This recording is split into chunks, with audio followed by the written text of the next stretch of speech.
یہ نا کتاب دا نام ہے خصائص علی رضی اللہ تعالی عنہ۔ واہ بھائی واہ، شیعہ بڑے مہربان تھے بابا جی، ایک دم سارے چپ کر گئے رضی اللہ دی وجہ تو۔ اصل گل ہے کہ میں سپیشل نہ پڑھیا تے ایمانداری نال پڑھیا خصائص علی رضی اللہ تعالیٰ عنہ۔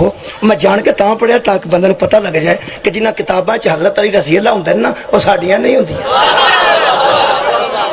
اس واسطے پڑھے۔ یہ نام ہے خصائص علی، حضرت علی دیاں خصوصیات۔ اے امام نسائی نے دسیاں سن تے قتل ہو گیا سی، پڑھے لکھے بندے جانتے ہیں، قتل ہو گیا سی امام نسائی اے خصوصیات دس کے۔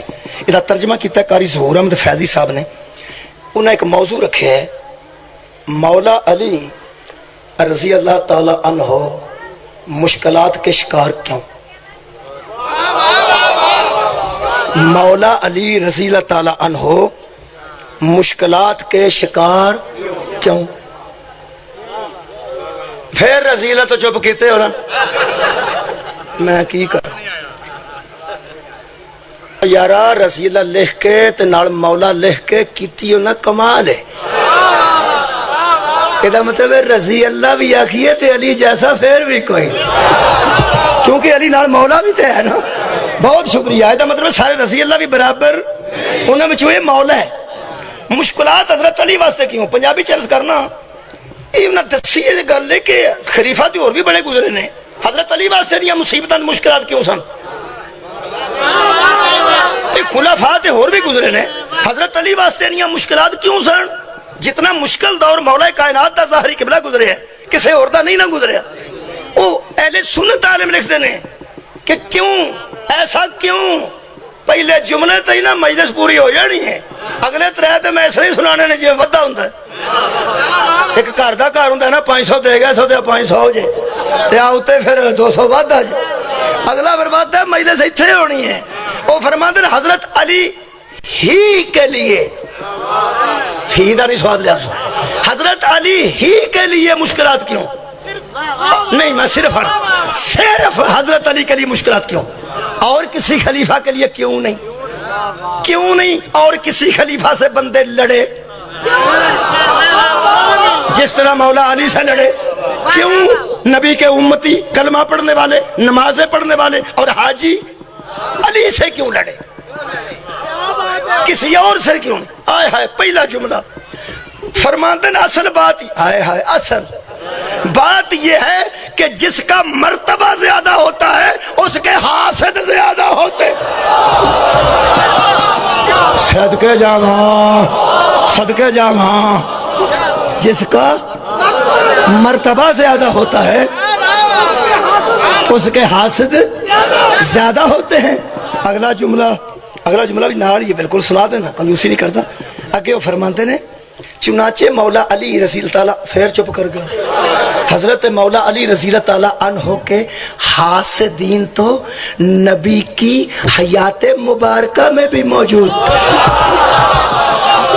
واہ واہ صدقے جاواں بابا جی، بوس کی دی قمیض پا کے بندہ سارا دن پھردا رہے کسی دے سامنے، رات نو او بوس کی دی قمیض ٹنگ کے سو جاندا ہے تے نال دا گوانڈی ساری رات نہیں سوندا ہے، بوس کی کتھوں لے؟ انہوں آتا جے حاسد۔ اگر کوئی میرا حاسد بھی جناب تک میں بد عقیدگی دا الزام لائے نا کہ مولوی بد عقیدہ ہو گیا تو مقصر ہو گیا تو سا یقین نہیں کر رہا، میرا عقیدہ بڑی دیر دا تواڈے کول موجود ہے تے ہن بھی میں وہ نیٹ تے بھی چاڑ دیتا ہے، اگر کوئی بندہ ویکھ سکے تو آ گیا ہونا، میں تساں پڑھ لیا ہوگا تے او جڑی گل انہاں کلپ بنایا وہ بھی میں انشاءاللہ وہ دی تصحیح کر دیتی ہے۔ جڑا چھپایا گیا کلپ بھاویں کتھوں بنا لئیے، تقریراں چوں کلپ کڈے جا سکدے تے غلطیاں میں وہ اس قسم دے بندے کام کردے نے پے تو تساں فکر نہیں کرنی۔ میں اپنے عقیدے دی ساری لسٹ کر دیتی تو اور بھی میرے دوست ذاکرین موجود نے، اور سارے ذاکرین میرے خیال الحمدللہ تائید کر رہے بابا جی بیٹھے نے تے وہ پھر اس طرح ہو جاندہ بھی ایس کتھوں لئی۔ ہن تک تے بندے یہ مینوں پوچھدے نے مثالاں کتھوں، میرا شاگرد دا قبلہ یہ مثالاں کتھوں لیندے ہو؟ میں پیسے کالتے نوں منگوا دینا، وہ مثالاں میرا اللہ عطا کردا ہے، میں سمجھنا کہ گل نوں سمجھان واسطے مثال ہوندی ہے نا۔ یہ جڑا بوسکی دی قمیض جنوں نہیں سکھاندی کسے دی تے سوندا نہیں، اے او کیویں سکھا جان جنہاں دے کپڑے ہی عرش تو آوندے سن؟ ہائے ہائے بھائی مولا تو آباد رکھے.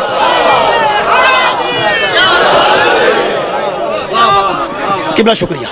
ہاں جی دوسری شک پڑھیے, 2 باقی نے. دوسری ہائے ہائے اتنی باری گل ذرا ہے پڑھی لکھی مہربانی کرنا جی. اگر کسی بچے نو سمجھ نہ آئے تو پھر تہاڈا کام ہے سمجھانا. مہربانی. جڑا بچہ قصیدے دی طرز یاد کر سکدا ہو گل بھی یاد کر سکدا. مولا علی دا قصیدہ ہوئے تے بچیاں نو یاد ہوندے نا, یہ گل بھی کدی کدی نا انہوں سکھا چھڑے. وہ فرماتے ہیں مولا علی اس لیے زیادہ مشکلات میں تھے اور مصائب میں تھے, ہائے ہائے, جس قوم کا لیڈر قانون کے مطابق چلتا ہو اور دوسروں کو بھی اسی قانون پہ چلانا چاہے, اس کی مشکلات بڑھ جاتی ہیں. بڑھ جاتی ہیں. یہ مطلب ہے کسی اور کے دور میں قانون شکنی ہوئی ہوگی, علی کے دور میں نہیں. ہائے ہائے بھائی کیا بات ہے.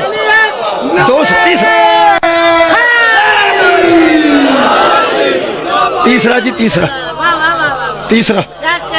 بس مکان لگا. تیسرا آئے ہائے فرماتے ہیں مدینے کی جو شخصیات میں کوڑوں پہ پانا انہاں نام لکھے رہے, انہوں نے نام لکھے رہے تو میں شخصیات کوڑوں پہ پانا. مطلب کتاب جو شخصیات نہ ملے بندے بڑے اترے ہوں.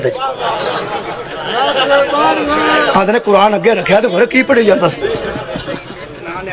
نہ کی لکھے ویسے ہوں آ کے ویلے اتنے وہ 11 باہر نکلنا تو میرے کتاب میرے کو نہ لکھے آپ لکھے. لیکن میں نہیں لینا وہ آتا جو شخصیات نگاہ نبوت میں ناپسندیدہ تھی, جو شخصیات نگاہ نبوت میں ناپسندیدہ تھیں ان کو نبی نے مدینے سے نکال دیا تھا. جب نگاہ نبوت کی ناپسندیدہ شخصیات دوبارہ واپس مدینے آئیں گی تو مشکل تو علی کے لیے ہی ہو. ہائے ہائے واہ بھائی واہ, خوب سنیا جی, راضی ہو گیا. چوتھی شک سنو تو میں نے اجازت ہے. چوتھی شک کی ہے صدقے جا. اچھا جی فرما دینا تیسری ایک باری پھر. یہ اس طرح ہی سمجھو بندہ جی میں شیواں مختلف کھانا ہوئے تو آخر رسگلے 2-3 اور پہ جہاں سواد آیا ہوئے بندہ گل تو وہی کرتا نا. مہربانی جناب شکریہ, کوئی گل نہیں. تیسری شک ہے کہ جو نگاہ نبوت میں ناپسندیدہ لوگ تھے اور نبی نے نکال دیے تھے, اور جب وہ واپس بلائے جائیں گے تو پھر مشکلات تو اسی کے لیے ہوں گی. کس کے لیے؟ چلو اگلا جملہ تواڈے واسطے کہہ دینا. کس کے لیے؟ بابا جی اتنی خوبصورتی نے بیان کیتا ہے سنی عالم نے, میں حیران ہو گیا. وہ آتا ہے جو لوگ سمجھتے ہیں نا علی کے ساتھ وہ لڑا وہ ہم بتاتے ہیں ہوا کیا. وہ فرماتے ہیں کہ فہم مرتضوی مستقیم تھی. فہم مرتضوی مستقیم تھا. پھر وہ فرماتے ہیں کہ نافہم لوگ علی سے لڑتے رہے. علی کے ساتھ جتنے لڑے ہیں نا یہ فہموں کا تصادم. بس جناب مہربانی. تیسرا جملہ وہ فرماتے ہیں کہ رسول اللہ کی ایک حدیث ہے 4 نمبر کہ نزول قرآن کی تکمیل کے لیے ہم جنگیں کریں گے اور طویل قرآن کی جنگیں علی لڑے گا. اس حدیث نو لکھ کے شاہ عبدالعزیز صاحب محدث دہلوی انہوں دا فرمان فرماتے ہیں کس قدر یہ صاف لکھا ہے. جو لکھیا نے چوتھا او دے مکانا پیا. فرماتے ہیں کس قدر شاہ عبدالعزیز محدث دہلوی صاحب نے صاف لکھا ہے کہ اگر اس حدیث کوئی حقیقت کو پرکھا جائے اور سمجھا جائے تو اہل سنت ہونے کی ایک دلیل ہے. اہل سنت ہونے کی دلیل, بھائی دلیل تو کوئی نہ کوئی ہوتی ہے. وہ فرماتے ہیں اہل سنت ہونے کی دلیل یہ ہے کہ جو علی سے لڑے اسے غلط سمجھو. بھائی کیا بات ہے. صدقے جاواں اہل سنت ہونے کی یہ دلیل ہے کہ جو ہائے بابا جی کافی ہے اساں تو ود کی یار حق ویکھنا ہے. فرماتے ہیں جو علی سے لڑے وہ غلط ہے, غلطی پر ہے. اور موضوع کی سی وتواصوا بالحق وتواصوا بالصبر. وہ فرماتے ہیں جتنے لوگ علی سے لڑے ان کو ہم کچھ نہیں کہہ سکتے کیونکہ وہ نبی کو دیکھ چکے تھے, اس دور میں رہ چکے تھے, وہ لوگ بڑے ہیں, ان پر ہم نہ قلم اٹھائیں گے نہ زبان کھولیں گے. صرف ایک بات کہتے ہیں اور وہ آخری یہ ہے کہ ہر جنگ میں علی حق پہ تھا. ہاں بات ختم ہو گئی یار. ہر جنگ میں علی حق پہ تھے. یہ مطلب شیعہ آندے نا علی حق علی حق, یہ ذرا روڑا پا دیتا ہے, منتے ہو بھی علی نو حق. حضرت علی نے ایک دکھ دی گل زندگی چ کیتی ہے, اس دکھ دی گل نال ایک دکھ دی گل کر کے جس لینا. مولا علی نو کسے پوچھا تواڈے نال بندے لڑدے نے مسلمان ہو کے تے نمازاں پڑھ کے. حضرت علی نے فرمایا جب سے میں کافروں سے لڑ رہا ہوں نا, کافروں سے, غیر مسلموں سے, تو مجھے دکھ نہیں ہوتا تھا. دکھ مجھے ان پر ہے کہ مجھے ایسے ایسوں سے لڑنا پڑا, ایسے ایسوں سے لڑنا پڑا جن سے لڑنا بھی میری توہین. علی فرماندن یا پسند نہیں کرتا کہ میں ایسوں سے لڑوں. ہوں کلے بہ کے سوچنا جنہ لوگاں نال علی لڑنا پسند نہیں کرتا انہاں لوگاں چو علی دیاں بیٹیاں کیویں گزر.